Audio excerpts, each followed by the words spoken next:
let's jump right into it, man, because there's a lot to talk about. October 14th, LFA 144. You're going to be back in action. You've been out for a long while, man. You had a couple fights this year that dropped out. Let's get into those fights. Jordan Harris, how come that fight never materialized? Dude, you tell me. I have no idea. He pulled out twice now. I mean, supposedly he got injured. And I mean, I don't want to say he didn't get injured, but honestly, I have no idea what's going on with that guy. I mean, if he really did get injured, I mean, I'm hoping for a speedy recovery for that guy, whatever the injury is. But if not, then I don't know why he's scared. Now, let's talk about the opponent that you actually have, Israel Galvan. He's had a pretty good 2022, man. 2 fights, 2 finishes. When you look back at those performances, what do you see? Uh, we watched a couple of videos on him. I don't know if it's his most recent fight, but he's tough guy. He looks like he likes to come forward, southpaw. I mean, it's just gonna be fun. 2021 July, that was the last fight you had, right? Mhm. After that, you must have been riding high. You know what I mean? You must have been like, okay, I got 4 in a row. I need to get as many fights as possible because, once you get to that 6-0 mark, you kind of catch the eye of like the bigger promotions, right? Was that the mindset you had after that 4th fight? After that fourth fight, I sat down with my coaches, with my management, with a guy that was kind of like my mentor, and we kind of had an idea of how many more fights we want to do before we try knocking on the door of the big show. Um, in 2022, I'm a little behind, but I was wanting to fight 4 times. I didn't have anything yet, so looks like the 4 fights isn't going to happen this year, but I'm still taking it one fight at a time. I'm not in a rush to get all of those 10 fights, and honestly, even though it's been over a year since I last fought, I feel like I've progressed so much more since. Um, I mean, it sucks that there's nothing really set on paper, but I think within the next couple fights, I'll be knocking on the door of those bigger shows. Sure. And, with training the last year or so, where have you focused more of your time in, like your skill set? Pretty much everything. Uh, I mean, just think of like a 2.0 for everything. What on the ground? I feel like I've progressed a lot more with my MMA striking on the ground. On the feet, I feel like I've been a little bit more diverse with that, and then even with the wrestling. Wrestling, man, that's to me, that's the hardest part of MMA. Do That's you the agree? fight. Yeah, that's the fight. That's the hard part. That's the part that nobody wants to do. That's why it's hard to for a lot of people to accept fights against wrestlers Yeah, because no one wants to do that. No one wants to grind like that. That's the toughest part of it. exactly. Who do you work your wrestling with? Uh, as far as the coaches go, we do have 2 coaches over at Fight Ready. Santino DeFranco, he's our one of our head jiu-jitsu wrestling coaches over at Fight Ready, and also Angel Cejudo, which is Henry Cejudo's brother. Yeah. That guy is a phenomenal coach. He's great. He's great at what he does and what he teaches. Yeah, he's a guy that you hear his name, but you don't really see his face, Hmm. as Yeah. much. You see Henry a lot, but you don't see his brother. Like, what does he bring that's different from Henry? Uh, Honestly, they're pretty similar. People say that supposedly Angel is a little bit more technical when it comes to wrestling, but Henry's the one with the accolades in it. Honestly, they both teach different and good stuff, so it really depends what you want to pick from them. But either way, I feel like working with either or, you'll benefit. Mixing the wrestling with the jiu-jitsu, right? Has that come easier for you compared to, like, let's say other fighters? Uh, I mean, I wouldn't say it comes easier. It is a grind. It is a hustle. It depends how much you want to grind and hustle. Um, Me being me, I just keep trying to push through it, and I think that's where you'll see like the dog in people. Mhm. Some people don't want to show up to wrestling just because it's the hardest part, but I think that's what makes the fighter. Yeah, I went to a wrestling class once and, experienced like what that is, Mhm. at a pro gym. And then that's the part that I avoided. I went to Yeah, jiu-jitsu, I went to striking, and then I was like, yeah, wrestling? Today's wrestling day? I might not go to that day today. I might, bro. Yeah, who uh, wants to be huffing and puffing for hours or for an hour to hour 30 minutes? No one wants to do that, and then having someone constantly in your face, clubbing on your uh, face, whatever it is, and it's wrestling is tough. Um, that's why I feel like a lot of people don't give enough credit to these college NCAA wrestlers because these guys are like grinding and hustling all the time, and when they get home, they got to do schoolwork, which sucks. At least I get to yes. go home and like sleep. With Arizona, man, I was talking to Mike Hamill, who Mhm. trains out at MMA Lab, and it seems like you guys have just such a crazy stable of just pure wrestlers that come in and train with you guys, right? And do you have a lot of guys that are like your size that come in, like college guys or even high school guys? Yeah, we have a lot of ASU wrestlers over at our gym, and especially Mhm, right now, ever mhm, since Zeke Jones took over the program at ASU, ASU's program shot up. I think they're in like the top five right now compared to maybe like let's say 10 years ago. They're not nearly as good as they are now. Like when you talk about some of the best NCAA schools for wrestling, ASU is in that conversation. Flipping gears to the striking aspect, who are you working your striking with? So our striking is with Eddie Cha. Probably Mhm. heard of him. That guy Of is course. phenomenal, crazy madman when it comes to striking. This guy knows everything. I Mm. love his system. He's great, and my favorite thing about him is he has no filter. If you suck, he's gonna tell you, "Bro, you suck." So it's good to like not really have any of those. I guess the Yes, man. blurred.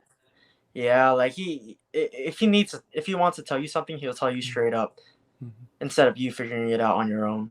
With the striking, what I mean, it's just like wrestling, it's just like any skill, right? You develop it. So throughout the last year or so, what aspect is it, like the footwork, is it the hand speed, is it the power, like you feel like you have elevated most? It's more the IQ. Mhm, Before I would go into fights just, willing to be in a dogfight, flip a coin. And for the past four fights, I've been on that mhm. better side of that fight. I feel like now, with the IQ that I have, I don't really have to flip the coin. I don't have to really make it a toss up to where we're in this firefight. I could really take it to where I want to take it. And if I do need to pull out that dog in me, I always have that in my back pocket. And you had two fights set up, so did you have two fight camps that you completed basically? Honest, what's crazy is now that I'm in or yeah, now that I guess I'm in fight camp. If I Mhm. were to compare my training now to what it was this past year, I feel like it's not really too different.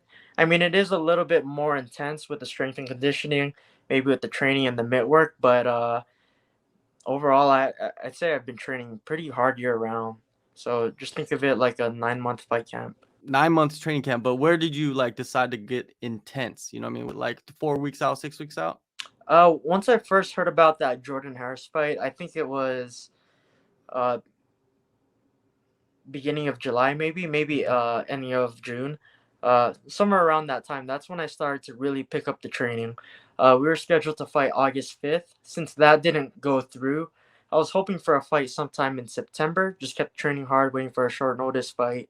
My management reached out to me and they said, "Hey, Jordan Harris wants to fight you again on October 14th," and we just kept that same pace. I did tone it down just a little bit to prevent injuries.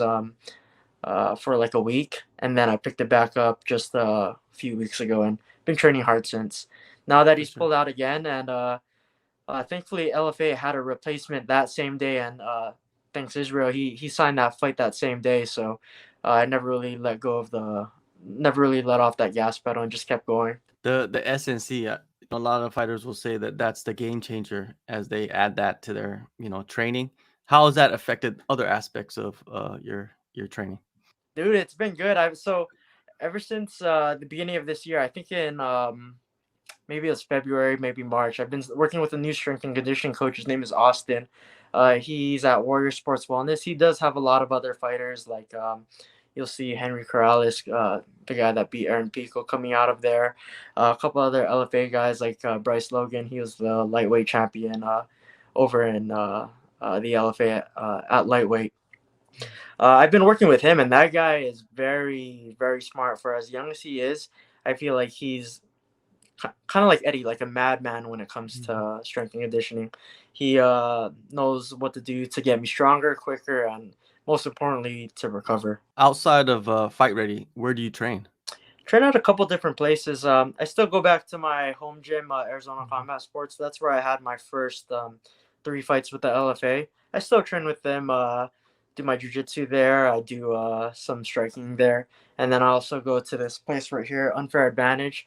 That's where they Mhm. do a little bit more recovery and functional work. For yourself, man, it's like you have all this knowledge that that like you accumulated throughout the past year or so Mhm. that you get to show in this fight. Like, what do you want to show? Dude, I want to knock this guy out. I want to put him to sleep. I mean, it's my last 2 fights have been decisions, so it's been rough. I mean, I think I'm a little too hard on myself because after those fights, you watch the post fight interviews or like just my reaction. I'm like, it looks like I lost the fight, but I came out with the W, and I think I need to appreciate like wins a little bit more, especially since my opponents are getting tougher and tougher. Like those last 2 guys were so durable. Um, the third guy I fought, he's had so many fights, a lot of boxing fights, and you look at the people he's fought were like 12-0, 13-0, like absolute studs, and he's never been finished. And the last guy that I fought, I dropped him 3 times, and he just didn't want to go to sleep. So some of these guys are just so durable and tough, and I'm pretty sure this guy coming up is gonna be just as durable. So Yeah. if I get to knock that guy out, that'll be a lot of fun. Yeah, you need those fights though, right? You need those guys that you knock down 3 times and they keep coming back because some guys will like they will wilter under that. Like, 3 times I knocked this dude down, he's still coming. Like, it almost like gets into your mind, but you overcame it, which is very good to do before you get to the bigger organizations. Yeah, and what I was thinking, like after like the second time I dropped him, I was like, dude, just go to sleep. I don't want to do this anymore. I don't want to keep hurting you. And he just kept coming, and I was like, Mhm. yo, let me try to drop you one more time. He still kept coming, and I was like, bro, you are tough. He Yeah, he was a tough guy, very tough guy. respect, respect. One Mhm. last question, man. You and your brother, how much how much fighting or wrestling or whatever you guys did growing up, like how much has that benefited you in your career as a fighter? So let's talk about 2 different things. When we're wrestling, fighting, like when we're younger in the house, Yeah.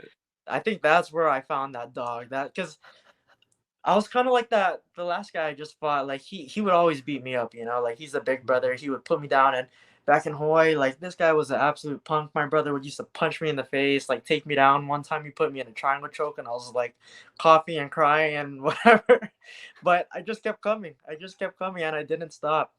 I think that's where I found the dog.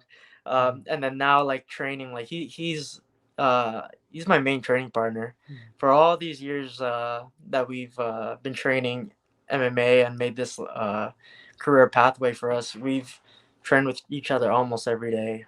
Uh, and honestly, without him, I would be a completely different fighter in a bad way. Like things wouldn't be as sharp. I wouldn't have the same mentality. Like my brother is a huge part of my MMA career, and definitely when I do make it to the top, he's gonna be one of the top people I'm gonna thank. Yeah, nothing better. No one's gonna care more, than Mhm. your brother, right? So it's great to see that and great to see the loyalty. October 14th, LFA 144. You're flying out to South Dakota. Christian, appreciate the time. All the best in the fight, and hopefully you get one more fight this year, man. Maybe get a quick finish and get in there again. Yeah, hopefully if I knock this guy out in the first round, maybe we could book something else next week, right? Thank you, Yeah. man. I appreciate you for having me. Had a good time. Appreciate.